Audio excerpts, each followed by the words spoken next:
While social media may be widely considered part of the job for beauty and wedding industries, that doesn't mean that it has to be the entire job. We have to remember that balance must exist where the client experience and professional reputation doesn't suffer because we're so focused on getting content. Our jobs, first and foremost, is to create beautiful hair and makeup looks for our client to make them look and feel amazing on their wedding day. Your client experience should always come first. They're paying for hair and makeup, not to be your marketing. Hey, I'm Sue with the Swears and Does Hair podcast, professional hairstylist and makeup artist for the last 18 years, turned business coach for hairstylists and makeup artists just like you, looking to build their business and take their bridal beauty to the next level. Welcome to this week's episode where we are talking about content. Is it a right or a privilege? I see a lot of people confusing the two. Now, you have to create content in order to market your business. It's not an option anymore. It is no longer good enough to just get professional photos back from the photographer and share those. Okay. Brides don't just want to see the end result, they want to see more of the process. They want to see more of the people behind the business. They want to see what the interactions are like with the bride. They want to see how you treat your clients, how you show up to do the job.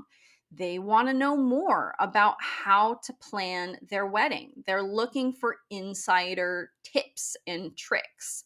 Okay, so the end result is no longer what's going to move the needle forward in our business. We need to create content that answers the questions that our brides have that are holding them back from booking us.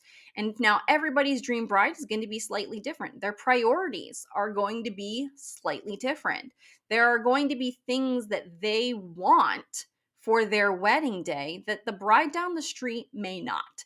And it's not just about hair and it's not just about makeup. You have to understand on a more psychological level, what do your dream brides appreciate? What do they focus on? What do they want? And what do they need to hear? And then we create content about that to answer those questions and draw them closer and closer and closer into our world, get them into our inbox, convince them that we are the perfect artist for them, and then move on into booking them and having that incredible experience. Content is the way that we do that these days. We're not showing up at bridal shows. That's not the way people market these days. Yes, it is an option, but unless it's done very specifically, it's going to be a huge waste of time, a huge waste of money, a huge waste of resources. Okay. We're not taking out ads in the yellow pages. We're not taking out ads in the little brochures that are handed out at the country club. We're not just posting our business in an online listing like Wedding Wire or The Knot and then expecting that to flood our inbox with all of these inquiries. That's not how we market our business anymore. So it is a very vital, very necessary piece. But does that mean that it has to take priority over our client experience? And that's what I want to bring awareness to in today's conversation around that. Is it really a right or is it a privilege? How do we approach creating content to market our business? So we don't have that content. Eventually, we're not going to have that business. We can't necessarily continue to market in a more widespread manner. Now, I will take a step back and say that there are people who run their business who do not have social media listings, okay, who do not pump out tons of content. And they are typically hairstylists and makeup artists who have been in the bridal industry for 10 years or more because social media was not a thing then. Okay, they have built very strong reputations in their local market and they get all of their business through word of mouth. To an extent, that is how I ran my business for a very long time because 18 years ago when I started, there was no Instagram. there was like barely even Facebook. It was just coming out of its infancy. You could actually have a Facebook profile if you weren't a college student. Okay, so yes, that's how old I am. That is how long that I have been in the marketing side of things within the wedding industry. Okay, Facebook began for wedding vendors as a way to network and build relationships. And I did that extremely well. And it is still how I maintain relationships with a lot of the wedding vendors in the industry in my local market, even 18 years later. Okay. But that's not how I built my business. I built it through word of mouth and through doing styled shoots. I actually did do the bridal shows. That's how things were back then. The Knot and Wedding Wire, those were legitimate outlets for marketing and advertising your business. They are no longer the primary source. Relationship building, yes, 100% can still be your primary source of leads. Getting referrals from other people who trust your name, who trust your experience that you provide to your clients, that trust your skill level and are willing to put their reputation on the line by giving out your name. Okay. So there is still that possibility that you can have that type of business, but it requires a different level of commitment to networking and building relationship that most people these days don't want to do. They really don't want to do. I have been coaching for 5 years. Okay. And I talk very, very heavily inside a lot of my coaching about building up these types of relationships. Why? Because that is a primary way that I built my business. I didn't focus it on social media and I don't maintain it through social media. However, not everybody wants to put in that type of work. When they see other people posting on social media and building these very successful businesses, a little bit faster or more widespread, or getting opportunities outside of their local market. That's what their goals are. And social media is really just the way that you have to go these days. If those are your goals, if you really just want to have a steady flood of high quality brides in your local area and you really only want to travel to 5 or 10 different venues and you just want to keep things real niche and real specific, relationship building 100% I'm going to recommend is the way to do it. Okay, if you want to keep things small and contained and predictable that way, that's still how I would coach you and recommend. If that is not your goal, okay, then social media does need to take more of a priority in your marketing. Okay. Relationship building should still be a piece. You should still have good relationships with other vendors in your area, with other hairstylists and other makeup artists. The opportunities that they could pass along to you are endless. Okay. I don't know if you've ever heard this saying or if it's just something that's no longer the process these days, but it's not what you know, it's who you know. That used to be the way that people got opportunities. Who were you in the room with? Okay. Who were you getting in front of? Who was speaking your name in rooms where you were not? That was how opportunities grew way back when. Okay. Social media now has the opportunity to replace that. So, that all being said, if you are somebody who wants to focus on the social media and the content side of things, all the more power to you. Let's make sure that we are not prioritizing that over the client experience, though, because at the end of the day, it doesn't matter how many bookings you get if the brides walk away feeling like they were just free advertising for you. Now, brides do have a certain level of expectation that you are going to take photos or that you are going to take videos and that you are going to post and share on social media. It is a fact of life these days. Okay. Brides want to film their TikToks. They want to hop on the trends or whatever. They want to get that dopamine hit of seeing their wedding and themselves represented online, getting all of these likes, having people comment and be like, oh, she looks so beautiful. I love this. I love that. That is a big piece of mental health these days for brides, is that validation afterwards. And there are a lot of people who have been raised to seek online validation for their looks, for their choices, for whatever. That is a big piece of the upcoming generation. That is what their whole lives have been.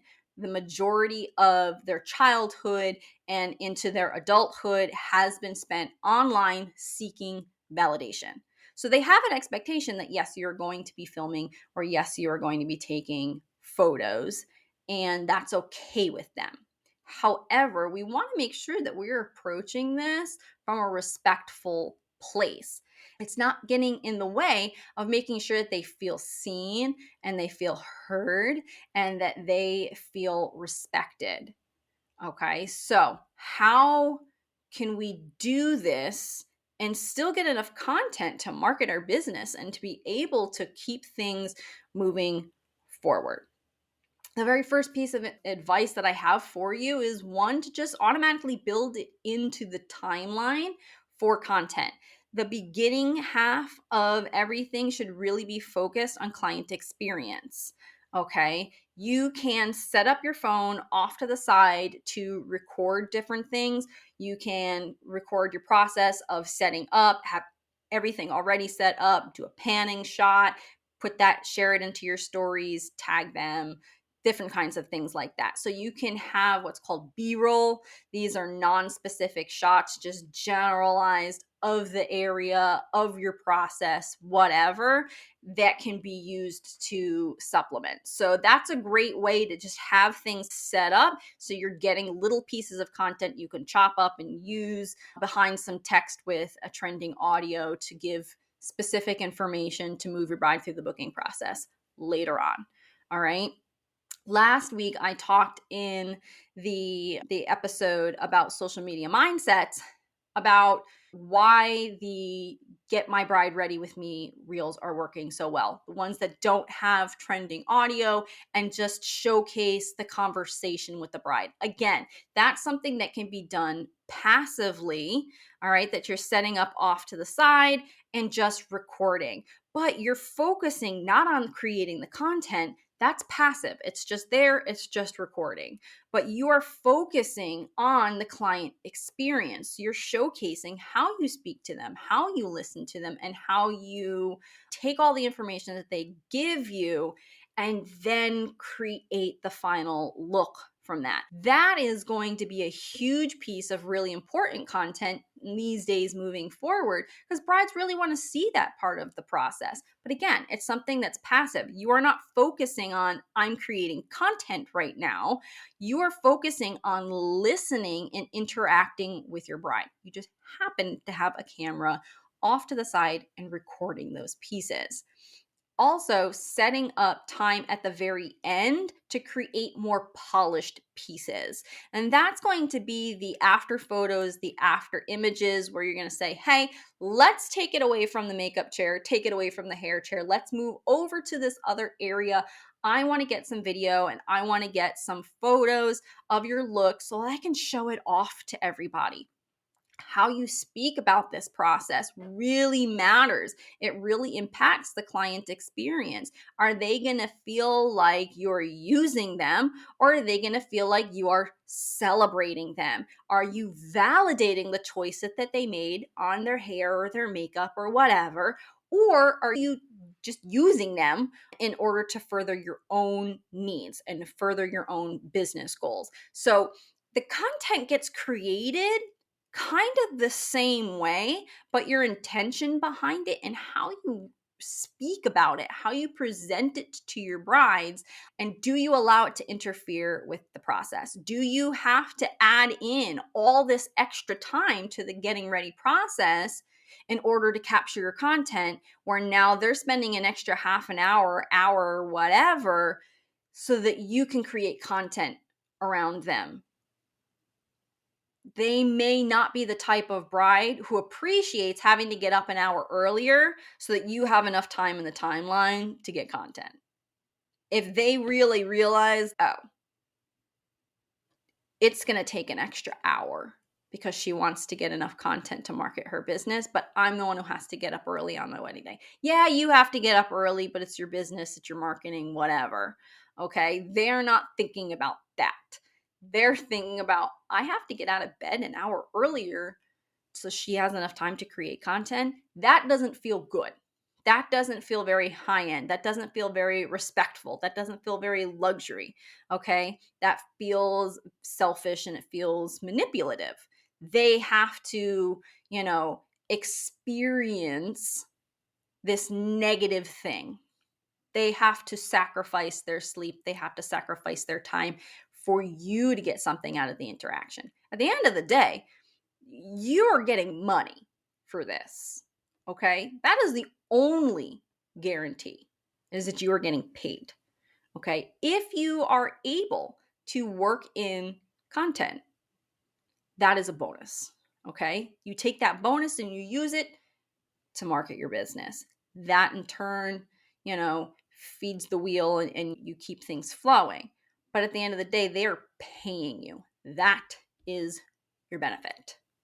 All right. So make sure that you are, yes, building some time, so to speak, into the timeline, but it should be more passive during the main part. Okay. Getting people ready should be your focus. It should be your priority. They need to get their hair done, they need to get their makeup done. Okay. And they need to get it done on time. If you are starting to run behind because bridesmaids aren't showing up on time, guess what? Content has to go out the window. We have to make sure that we are maintaining a level of excellence and dependability when it comes to getting people on time. There are always going to be things that throw your timeline off. Unfortunately, it's just a fact of life. There are so many things you can do to mitigate that, but you cannot control your environment 100%. You cannot control the behaviors of other people 100%. You can control your response to it and your behaviors. And unfortunately, creating content should be the type of thing that gets thrown out the window when people start showing up late or showing up unprepared. We don't want to take over and make things worse and make things run late because we're prioritizing our own needs over the needs of the bride and the bridal party. They need to get their hair and makeup done, and they need it to be done on time. Okay. So that means if at the end where you had that 30 minutes of touch up time and you do the touch ups that maybe takes you 10 or 15 minutes, and now you have a little bit of wiggle room, you got everybody done on time, now you can build in your content. So pay attention to how the flow of the day is going. What are you prioritizing? Are you prioritizing your client experience or are you prioritizing your own benefits? The next piece of advice I really, really want to stress to you is creating content outside of wedding days. Okay. And this is going to be having models come into your studio for content days or participating in things like styled shoots. Now, styled shoots get a bad rap. All right. Usually, people have poor experiences on styled shoots because they don't know how to approach them and participate in them the right way. They go in expecting they're just going to get these beautiful photos from the photographers and that's going to make everything worth it. They can just show up, do the hair, do the makeup, bounce, and then they sit around and they wait for these photos to flow in, and that to them, that's their benefit. They can be so much more. When I do styled shoots, it is to create content. It is not to get photos from the photographer. 99% of the time, the photos from the photographer fucking suck. You know why photographers participate in styled shoots? Because they are inexperienced. They are paying for somebody else to put together a fake wedding scenario so that they can practice getting content. They do not have enough weddings. They do not have enough bookings. They do not have enough experience to get the type of content that they need to market their business. So they are paying to be in this situation. It used to be the primary reason that people did styled shoots was a bunch of experienced vendors getting together and saying, hey, I want to create something that markets for this. I am a florist and I want to do more floral arches. So I'm going to put together a styled shoot and work with people, and I'm going to put together this huge, magnificent floral arch. And that is going to be a springboard for me to start booking more weddings that get that. Okay. And that's usually why a lot of non-photographer people participate in styled shoots still.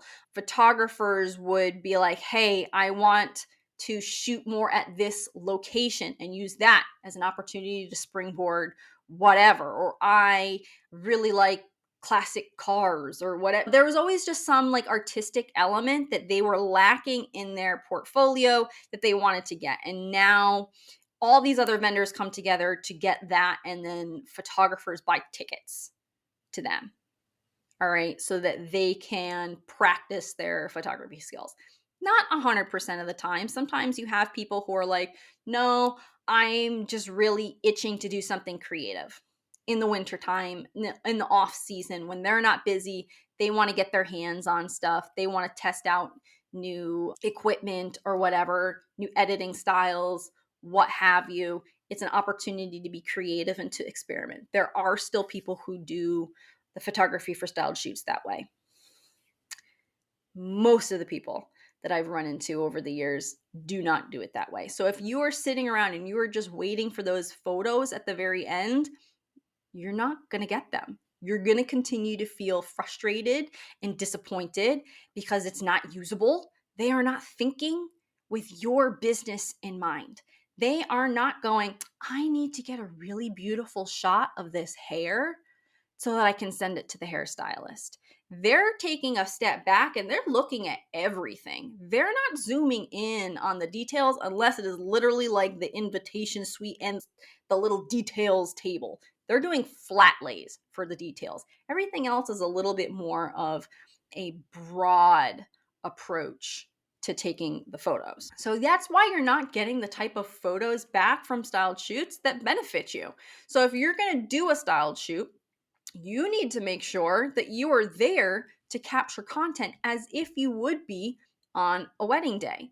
Styled shoots, they have a timeline, but they're a little bit more flexible than a wedding day. Okay. You need to understand, all right, where in this process can I create the content?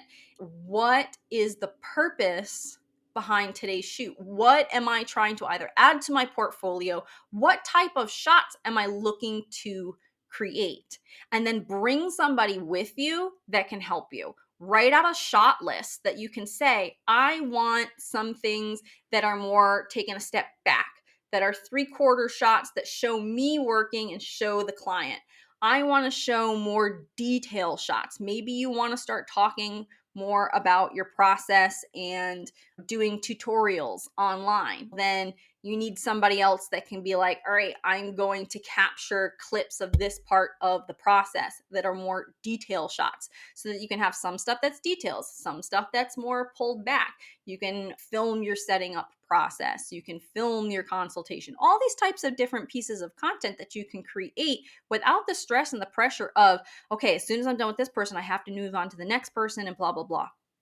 All right. It is there for you to create content. That's the purpose of your participation. Maybe you want to start building in touch up services and you really want to start selling the package rather than just create a package and sell it and add a trendy name and double the price or whatever, just automatically include it. You want to showcase that process and you want to build excitement for it and you want to showcase why that benefits the person. They're not going to just suddenly buy a package that includes touch-ups if they don't think that it benefits them. And you can talk until you're blue in the face about why it benefits them, but if you're not showing them that and you don't have any type of visual representation behind that, it's going to be a harder sell. And just throwing it into a package is not necessarily going to get you more bookings for that unless you're being more manipulative in your packages. Okay. If it's something that you want more of, but you're not really around on the wedding day, instead of sticking around and being like, hey, I know my job is done, but I want more photo and video of me touching you up or whatever, or you in your dress during photos or whatnot, I'm going to overstay my welcome. And we all know what I'm talking about there with the makeup artist who decided that she was a content creator that day. Okay. Overstayed her welcome, went through the whole reception, the whole big thing. All right. That was like a couple of months ago. But instead of trying to do stuff like that, which hopefully, if you're somebody who's listening to this podcast, you already know that's dumb. Don't do that. But instead of being like, I don't have that type of content of me there, do a styled shoot. Okay. Stick around, be a part of the process, get shots, have somebody there you can hand your phone off to and be like, hey, I know you guys were just doing shots with the veil over the head. Now that you flipped it back, let me make sure that the hair is still laying in place. The hair hasn't gotten messed up. Let me take the veil out for you and just have somebody film clips of you touching the hair up or inserting and removing the veil, those kinds of things. If you have a studio, you have all the time in the world. Have a model come in where you can take your time to not only create styles that you maybe don't have represented in your portfolio enough, but you can film during the process without worrying about a timeline. Okay, you can take things at your leisure. You can take the photos afterwards. You can take the video. You are controlling what's going on in the background. You are controlling the posing. You are controlling the lighting. All of those things. You can do that 2 or 3 times a month. And now you have tons of content that does not interfere with the client experience. If you don't want to have models come in, you can build that into part of your trial process. I always got a bunch of content of my brides during trials because at the very end, I was like, okay, it is now time for your photo shoot. And I was like, I'm going to capture a bunch of video and I'm going to capture a bunch of photos so that I have this saved in my notes along with the details that I've written down about your look, and I can recreate everything on the wedding day. I made sure that I had good lighting. I had a good background. I posed them appropriately. And then I shared those photos with them afterwards. They didn't have to worry about taking a bad car selfie after their trial to send to their mom or to send to their maid of honor to be like, hey, this is my hair and makeup look. It might look like shit in their car. Okay. It's not always the greatest lighting. All right. It's not always the most flattering angle. All right. They may not look nearly as good as the photos that you take. So I would tell them this is going to serve a bunch of purposes. I'm going to document the look so I can recreate it for the wedding day.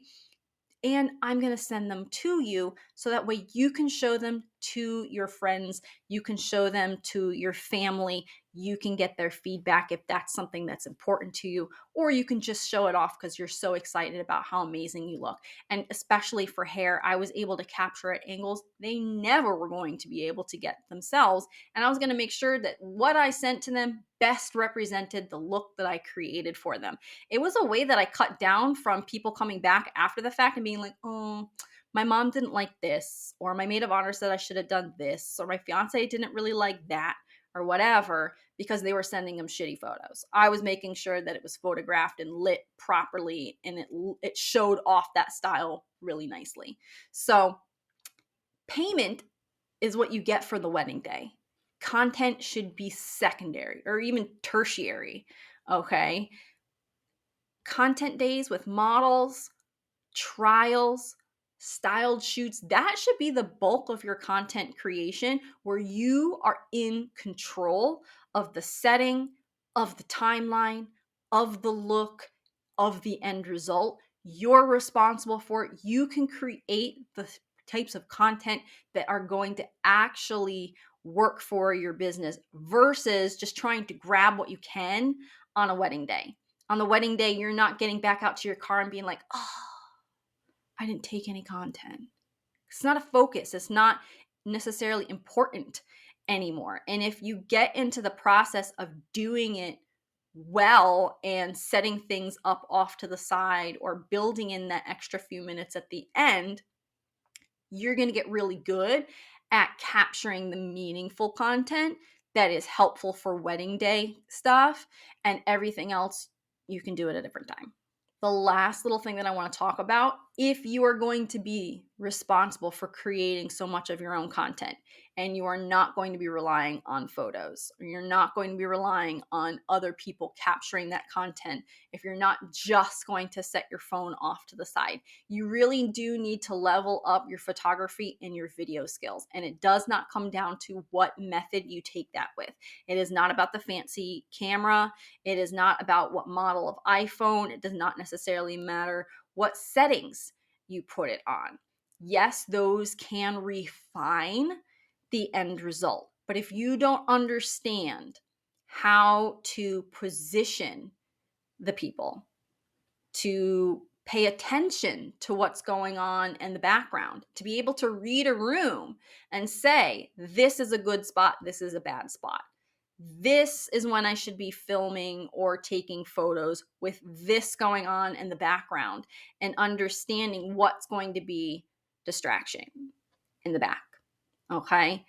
Is it something super brightly colored? Is it people walking in the background? All of these little things that keep you from posting content later on, because you're sitting there and you're analyzing it and you're being super critical and you're like, oh, this is the only content that I grabbed, but there's XYZ in the background. You have to train yourself and train your eye to take a look at your surroundings and how you set your camera up. Are you at the right depth? Are you at the right distance from it?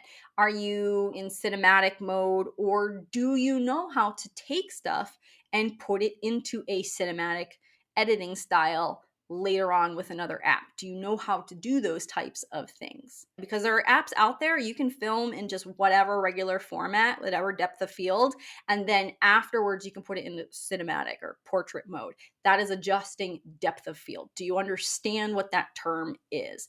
Do you understand lighting and shadows, where the light hits? Do you understand focal length, how far away from the subject you're taking that photo from or that video from, and how you're angling your phone? Are you angling it down at them? What is that doing? How is that changing the structure of the hairstyle or the structure of their face? What is the perspective you're now photographing at? Are you photographing perpendicular to the ground, or are you photographing at an angle, either down or at an angle up? How is that going to manipulate how that subject looks? Have you ever gotten home and you've looked at photos and you're like, oh, I hate this. This doesn't show things off. Why does her nose look so big? Or why does her forehead look so big? Or why does this look lopsided? Because you haven't trained your eye to catch those things beforehand and be like, I was tilting my phone forward. I was tilting my phone up. I was trying to photograph from above my forehead or from down at my chest. Or I was photographing off at this side. I set the camera up here and now it's just looking up her nose, down her dress, whatever. Okay. So it is important to understand how, as the photographer and as the videographer, the content that you capture, how is it representing your brand? How is it representing your end result? Is it putting the best that you have forward, or is it just good enough? And now there's nothing to say that you can't use content that's just good enough. We're always going to be super critical of ourselves. We're always going to look at something and be like, oh, I wish I had done this. I wish I had done that. And there is a purpose, there is a time, and there is a place. Inside my course, Next Level Bridal Business, I've always taught how to use content that is not polished, how it can still be used to market, whether it's in stories, whether it's as B-roll, whatever. There are ways to manipulate things to make it more usable. But if you train yourself to have a better eye and to know these are standard poses, how do I angle the shoulders versus the chin? How do I have the chin up or down? How does that perspective change the structure of the hairstyle, change the structure of the face? You can get better results for the things that you're putting out there that are going to show off your work to its best advantage. If you want to enter into hair competitions, behind the chair, beyond the ponytail, those type of things, often we look and we're like, oh man, those photos are amazing. Your hairstyles might look just like theirs and be beautiful, but you haven't taken a photo that showed it off to the best of its ability because you haven't trained yourself to do so. So I highly recommend investing in learning more about photography and learning more about videography, understanding the tool that you're using, whether you're going to get a fancy digital camera or whether you're just going to use your iPhone, whether you use iPhone or an Android. What system are you using? Are you using the standard built-in camera, or are you using a specialty camera app that is going to do things for you? You can have different settings. How are you going to pose? How are you going to light? How are you going to edit? So, wedding days should be about the client experience. You can capture content that still helps to build and grow your business on wedding days, but I would not be focusing so much on wedding day content that interferes with your ability to do your job. You can do a whole day in the life of a bridal artist. Those do really well. There's a lot of psychological factors to why they do so well and how they benefit your business. What are they doing? How are they building that relationship with your audience that do not require interfering with your client experience on the wedding day?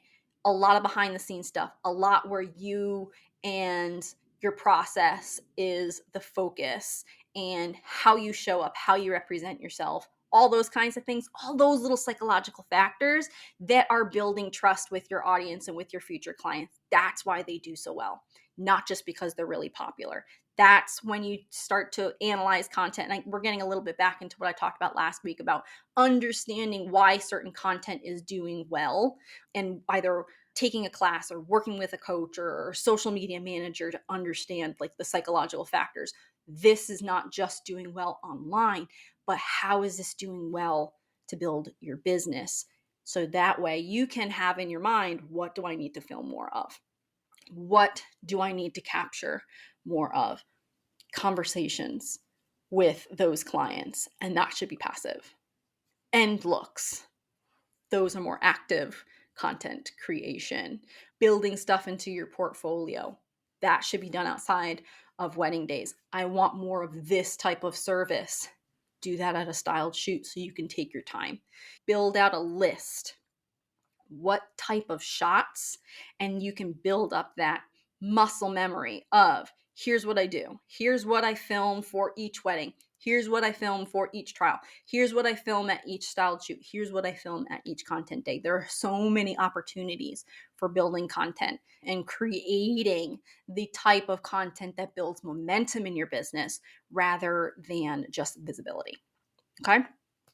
Also, if you're interested in my course, Next Level Bridal Business, I have a whole section. It used to be called Digital Footprint, but I am actually going through the whole process of redoing the whole course. It's been 5 years since I built that course, and I tried to every year take a new section of it and update it. What's working now, how to approach this. I've refined my message for how I educate and how I teach things, stuff like that. And it's been 5 years. And even though there are a lot of little pieces that have been refined and that have been updated, a lot of it is still, this could be better, or things have shifted. So I'm redoing the entire course. And the part that I used to call digital footprint, where it covered like your website, your social media, your Facebook, your portfolio, I gave a whole bunch of portfolio tips, things like that, the type of photos that should be in there, what should be on your social media versus on your website, all that kind of stuff. That is getting completely revamped. And that is going to be called Next Level Content. Okay, how to really make sure that you are capturing these things. I already have a masterclass called Photos That Sell, and that literally walks you through how to pose for hair and makeup, as well as multiple different lighting settings, how to keep an eye on your background, how to move people. I actually rented a hotel room, hired a model to come in, and I had somebody filming me, filming the content, and all that kind of stuff. So it was all about, here's how to position the people the right way. Here's how to make sure to clean up your background. If your setting looks like this, here's how to get the best out of it. Literally posing for hair, for makeup, 3 different lighting a natural light versus a ring light versus something like a makeup light, all that kind of stuff. So I already have that masterclass that's getting incorporated. It's no longer going to be available for sale independently after April ish. It's no longer going to be available. So if you are somebody who's, hey, I do want to learn more about photography and videography, but I don't want to invest a ton of time. I think it's like maybe an hour total. And there's actually also a little bit at the end where I show you how to edit things inside of Lightroom and then give you some presets that you can slap on your photos that will help with refining your end result. So I've gotten a ton of amazing feedback on it in the last few years since I launched it. So many of my clients or my students have been like, oh my God, after taking this class, my photos look so much better. So it is something that you can purchase on its own until about the first week of April. So today's episode is coming out on March 4th. Between now and April 4th, you can go ahead and you can click the link that's in the description, and that will take you to my shop, and then scroll down, and it's called Photos That Sell. And if you use the code PHOTOS, that will take 50% off. So before I take it off the market and it's not available individually and it's only a part of that newly refined piece of the course, you can get it. So between now and April 4th, go ahead, click the link, go ahead, purchase the masterclass. You're going to get 50% off with coupon code PHOTOS. After that, if you're listening to this after April 4th of 2025, the only way to get access to that education is inside of my course, Next Level Bridal Business. It is part of the newly redesigned phase 3 called Next Level Content, where I go in depth about marketing and your website, social media, photo, videography, portfolio building. I go more in depth about how to set up content shoots, how to get the right type of models, things to have on hand. I go really in depth in all of those things. The full course will be revamped and relaunching sometime in May. So there's going to be about a 30-day window where you're not going to have access to that at all. But if it's after April 4th, you can get that inside of the newly revamped program. So that is it for today's episode. Thank you so much for joining me, and I will see you back 2 weeks from now on March 18th. I think it will be where the next episode comes out. And between now and then, happy business building. I'll see you next time.